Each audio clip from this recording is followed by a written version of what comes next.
दोस्तों इस वीडियो के अंदर हम लोग दो रैखिक समीकरण युग्मों को प्रतिस्थापन विधि से किस तरह से हल किया जाता है वो हम लोग सीखने वाले हैं। यदि आप कक्षा 10 में पढ़ते हैं तो आपके परीक्षा में इस तरह से दो समीकरण दे देगा और आपसे कहेगा कि निम्न रैखिक समीकरण युग्मों को प्रतिस्थापन विधि से हल करिए। ठीक है, तो देखिए प्रतिस्थापन विधि से हल करने का मतलब यही है कि इन दोनों को हल करके x और y का मान निकालना। तो x और y का मान यदि निकल जाता है तो वही इन दोनों समीकरण का हल हो जाता है। तो जिस तरह से मैं इसमें हल करूंगा, अगर परीक्षा में प्रश्न पूछ देता है तो बिल्कुल आप वैसे ही स्टेप बाय स्टेप हल करेंगे। ठीक है, तो इस तरह से दो ये रैखिक समीकरण युग्म है। तो जो पहला है इसको हम लोग सबसे पहले समीकरण 1 मान लेते हैं। ठीक है, और दूसरे वाले को समीकरण 2 मान लेंगे। इतना हमें सभी प्रश्नों में करना होगा जिनको हमें प्रतिस्थापन विधि से हल करना है। तो इसको हम लोग दो विधियों से हल करना सीखेंगे। पहला विधि तो ये है, दूसरा विधि इसके बाद सीखेंगे। तो समीकरण 1 और समीकरण 2 नाम देने के बाद हम लोग लिखेंगे समीकरण 1 से। ठीक है, समीकरण 1 से। अब हम लोग समीकरण 1 से जब बोल रहे हैं तो यानी कि समीकरण 1 को हल करके हमें इससे y का मान निकालना पड़ेगा। कैसे निकालेंगे चलिए देखते हैं। तो समीकरण 1 हम लोग यहाँ पे लिख लेते हैं 2x प्लस 2y बराबर 6। ठीक है, ये समीकरण हमने लिख लिया। अब इसको हल करके हम लोग y का मान निकालेंगे। तो चूंकि y यहाँ पे है तो y वाले पद को ऐसे ही लिख लेते हैं, ये हो जाएगा 2y और बीच में बराबर लिख लेते हैं और ये 6 लिख लेते हैं। ठीक है, अब ये 2x जो है बराबर के इधर भेजेंगे तो -2x हो जाएगा, ये इस तरह से। तो यहाँ से 2y बराबर 6 -2x आ गया। अब देखिए हमें y का मान निकालना है ना, तो y के मान को बाएं पक्ष में रखना होगा। ठीक है, ये बाएं पक्ष है, ये दाहिना पक्ष है। तो यहाँ पे देखिए इस तरह से जब रहता है इसका मतलब ये होता है 2 का गुणा y में हुआ है। ठीक है, तो जब गुणा हुआ है 2 का तो ये जब बराबर के इधर जाएगा तो बटा में हो जाएगा। तो यहाँ से y बराबर हो जाएगा 6 -2x पूरे का बटा 2 होगा। ठीक है, 2 का यहाँ गुणा हुआ है तो बराबर के इधर भेजेंगे तो भाग हो जाएगा। अब इसके बाद से देखिए 2 कामन ऊपर दिख रहा है तो हम लोग 2 कामन ले लेंगे। तो ऊपर 2 कामन ले लीजिए तो कोष्टक के बाहर 2 हो जाएगा, अंदर हो जाएगा 3 -x बटा 2। अब देखिए 2 का गुणा इन दोनों में करेंगे तो 6 -2x ही आ जाएगा। 2 तिया 6, फिर 2 का -x में गुणा करेंगे -2x आ जाएगा।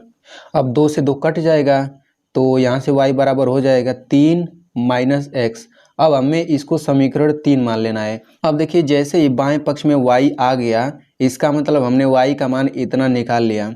अब देखिए y बराबर 3 -x है तो इसे हम लोग समीकरण 3 मान लेंगे। अब इस y के मान को हम लोग समीकरण 2 में रखेंगे। ठीक है, देखिए समीकरण 1 को हल करके हमने y का मान निकाला इतना। अब इस y के मान को हम लोग समीकरण 2 में रखेंगे। ठीक है, तो लिखेंगे समीकरण 3 से y का मान समीकरण 2 में रखने पर, समीकरण 2 में रखने पर, तो समीकरण 2 यहाँ पे है तो समीकरण 2 को सबसे पहले हम यहाँ पे लिख लेते हैं। समीकरण 2 क्या है, x प्लस 3y बराबर 5। ठीक है, ये समीकरण 2 है। तो चूंकि y बराबर 3 -x है, दोनों बराबर है तो y की जगह हम 3 -x रख ही सकते हैं। तो ये हो जाएगा x प्लस इस y की जगह 3 -x रख दीजिए तो ये हो जाएगा 3। तो देखिए मान रखते समय हम लोग कोष्टक का प्रयोग करेंगे तो ज़्यादा अच्छा रहेगा। ठीक है, तो y की जगह 3 -x है तो हम लोग कोष्टक लगा के 3 -x लिख लेते हैं, ये हो जाएगा बराबर 5। अब यहाँ से ये हो जाएगा x प्लस 3 का 3 में गुणा करेंगे 3 3 का 9, 3 का -x में गुणा करेंगे -3x, ये हो जाएगा बराबर 5। अब यहाँ से देखिए x और इसको एक तरह इधर ही रहने देते हैं, x -3x बराबर ये हो जाएगा 5 प्लस 9 को इधर भेज देंगे तो -9 हो जाएगा। अब देखिए x में से 3x घटाएंगे कितना आएगा, -2x आ जाएगा और 5 में से 9 घटाएंगे ये आ जाएगा -4। अब देखिए यहाँ पे इस तरह का जो घटाना होता है या फिर जोड़ होता है जिसमें इस तरह से प्लस माइनस चिन्ह लगाना होता है, तो इसमें अगर आपको डाउट आ रहा है तो इस पर मैंने एक वीडियो पहले ही बना दिया है, आप यहाँ से उस वीडियो को देख सकते हैं। ठीक है, अब यहाँ से देखिए 2 का गुणा हुआ है -2 में, तो यहाँ से बराबर के इधर भेजेंगे तो बटा हो जाएगा, तो ये हो जाएगा -4 पूरे का बटा -2। अब माइनस से माइनस कट जाएगा, 2 एकम 2, 2 दूना 4, तो यहाँ से x बराबर क्या आ जाएगा 2/1, और 2/1 को हम 2 लिख सकते हैं, x बराबर 2 आ गया। अब इस x के मान को हम लोग समीकरण 1 में रखेंगे तब भी y का मान आ जाएगा, समीकरण 2 में रखेंगे तब भी y का मान आ जाएगा, समीकरण 3 में रखेंगे तब भी y का मान आ जाएगा। ठीक है, तो आप इन तीनों समीकरण में x बराबर रख सकते हैं, लेकिन समीकरण 3 में रखना सबसे सरल होता है, सबसे सरल तरीके से हल हो जाता है। ठीक है, तो हम लोग x का मान समीकरण 3 में रखेंगे, x का मान समीकरण 3 में रखने पर, अब x बराबर 2 है तो इसको समीकरण 3 में रख देते हैं। तो सबसे पहले समीकरण 3 हम लोग लिख लेते हैं। समीकरण 3 क्या है, y बराबर 3 माइनस एक्स इतना है। ठीक है, तो ये हो जाएगा y बराबर 3 माइनस एक्स की जगह 2 है तो यहाँ पे 2 रख लेते हैं, तो यहाँ से y बराबर क्या आ जाएगा, y बराबर 1 आ जाएगा। तो जब x और y का मान निकल जाता है तो ये हल हो जाता है। तो अंत में लिखेंगे अतः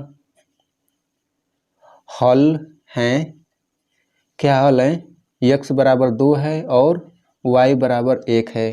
तो इस तरह से ये क्वेश्चन जो है हल हो गया। तो एक बार फिर से हम लोग समझ लेते हैं। तो सबसे पहले हमने इसको समीकरण 1 माना, इसको समीकरण 2, समीकरण 1 को हमने हल करके y का मान निकाल लिया।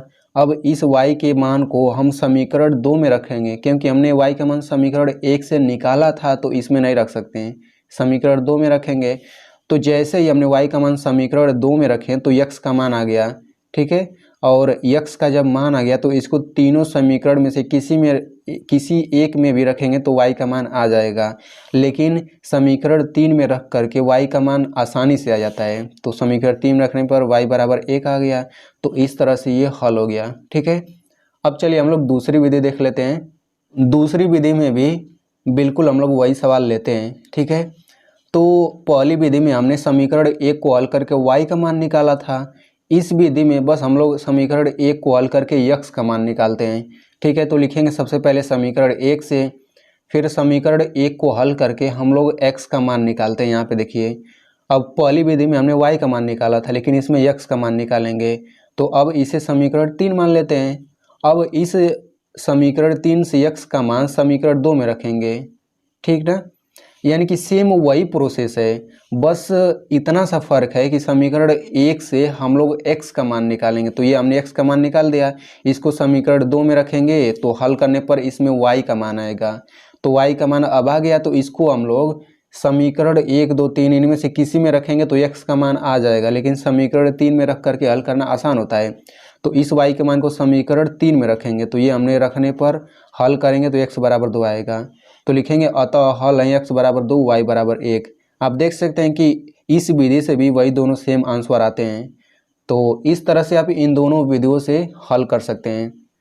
तो दोस्तों, अगर आप मैथ में बिल्कुल ही कमज़ोर हैं तो आप इस चैनल को सब्सक्राइब कर लीजिए, क्योंकि मैं ऐसे ही नॉलेजेबल वीडियो बनाता रहता हूँ।